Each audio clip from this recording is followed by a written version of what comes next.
Pernah bertanya-tanya nggak, gimana caranya komputer bisa melakukan semua hal yang luar biasa itu?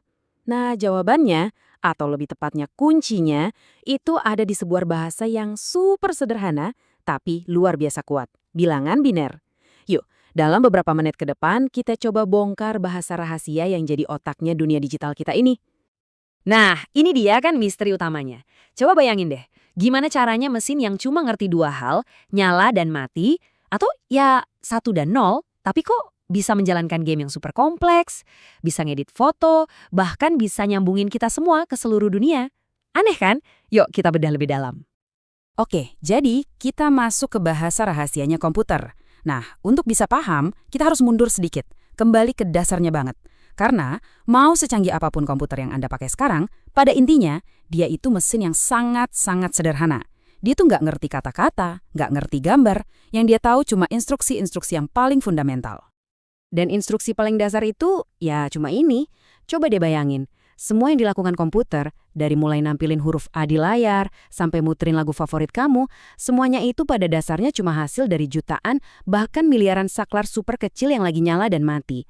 Nah, saklar-saklar kecil inilah yang kerja barengan buat menciptakan semua yang kita lihat dan kita dengar di dunia digital. Oke, kita lanjut ya. Nah, konsep nyala mati ini mungkin kedengerannya agak abstrak ya kan? Jadi supaya lebih kebayang, kita coba pakai sebuah permainan sederhana aja. Lewat permainan ini kita bisa ngerti cara kerja binar secara intuitif. Coba bayangkan kita punya 5 kartu ini. Nah, di satu sisi, kartu-kartu ini ada titik-titiknya dengan jumlah yang beda-beda. Terus sisi baliknya, ya kosong aja. Nah, coba perhatiin deh. Ada polanya loh. Kita mulai dari 1 titik. Kartu berikutnya, 2 titik, 2 kali lipatnya. Kartu setelahnya, 4 titik. Terus 8 dan 16. Selalu dikali 2 kan? Nah, pola penggandaan inilah yang jadi kunci dari sistem biner. Oke, sekarang aturannya. Gampang kok. Kalau kartu kita taruh dengan sisi titiknya kelihatan, kita sebut itu terbuka atau nyala. Nah, ini kita lambangkan dengan angka 1. Sebaliknya, kalau kartunya kita balik, sisi kosong yang di atas, itu berarti tertutup atau mati, yang kita lambangkan dengan angka 0. Simple banget kan? Dan ya, inilah inti dari semuanya. Sistem yang barusan kita mainkan dengan kartu ini, itulah yang disebut sistem biner. Kenapa biner? B itu kan artinya 2, karena sistem ini cuma pakai 2 simbol, 2 status, 0 dan 1, mati dan nyala, tertutup dan terbuka, cuma itu. Oke, sekarang kita udah ngerti apa itu biner. Tapi, terus gimana? Gimana caranya kita menghubungkan rangkaian angka 1 dan 0 ini ke angka-angka yang kita kenal sehari-hari? Nah, sekarang kita bakal lihat gimana cara nerjemahinnya. Sebenarnya logikanya sama kayak sistem yang kita pakai tiap hari, yaitu sistem desimal atau basis 10. Di sistem kita kan ada posisi satuan, puluhan, ratusan, semuanya kelipatan 10. Nah, sistem biner ini persis sama, tapi dia basisnya 2. Jadi setiap posisinya itu kelipatan 2. Ya persis kayak nilai kartu kita tadi.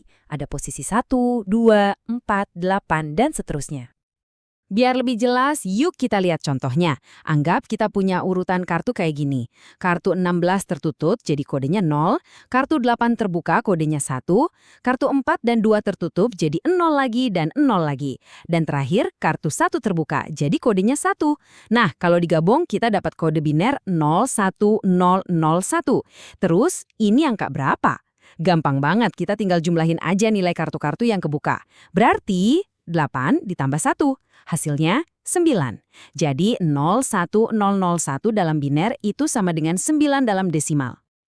Oke, sejauh ini kita udah lihat ya gimana biner bisa dipakai buat nulis angka. Tapi jangan salah, kekuatan biner itu jauh lebih dahsyat dari sekedar jadi angka.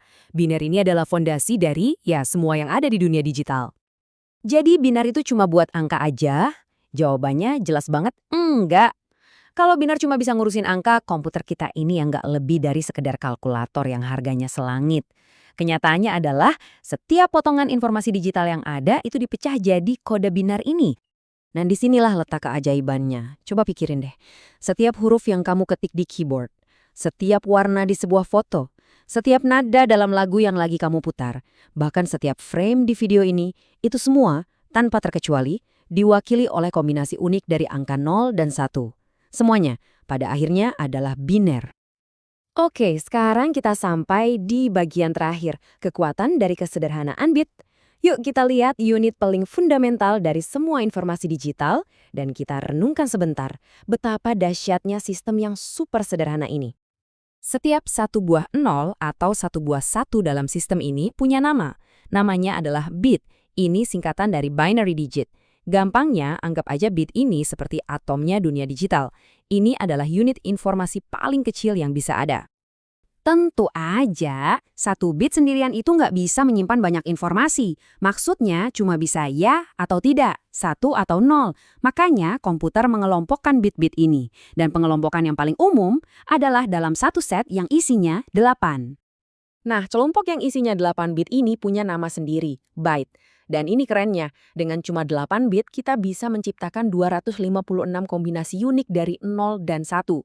Dan tahu nggak, angka 256 itu udah cukup banget buat mewakili semua huruf, semua angka, dan semua simbol yang ada di keyboard.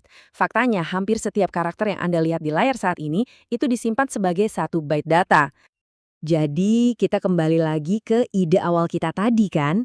Tapi sekarang semoga dengan pemahaman yang jauh lebih dalam. Bahwa semua kompleksitas dunia digital yang kita nikmati setiap hari, pada akhirnya semuanya dibangun di atas fondasi yang luar biasa sederhana ini. Cuma sekedar menyalakan dan mematikan saklar biner. Dan ini membawa kita ke sebuah pertanyaan penutup yang cukup bikin merinding kalau dipikirkan. Kalau sebuah bahasa yang cuma punya 2 kata, yaitu 0 dan 1, bisa menciptakan seluruh dunia digital yang kita tinggali ini, coba bayangkan kekuatan macam apa lagi yang sebenarnya tersembunyi di dalam ide-ide sederhana lainnya yang masih menunggu untuk kita temukan. Kira-kira apa lagi ya yang bisa kita bangun dari sebuah kesederhanaan?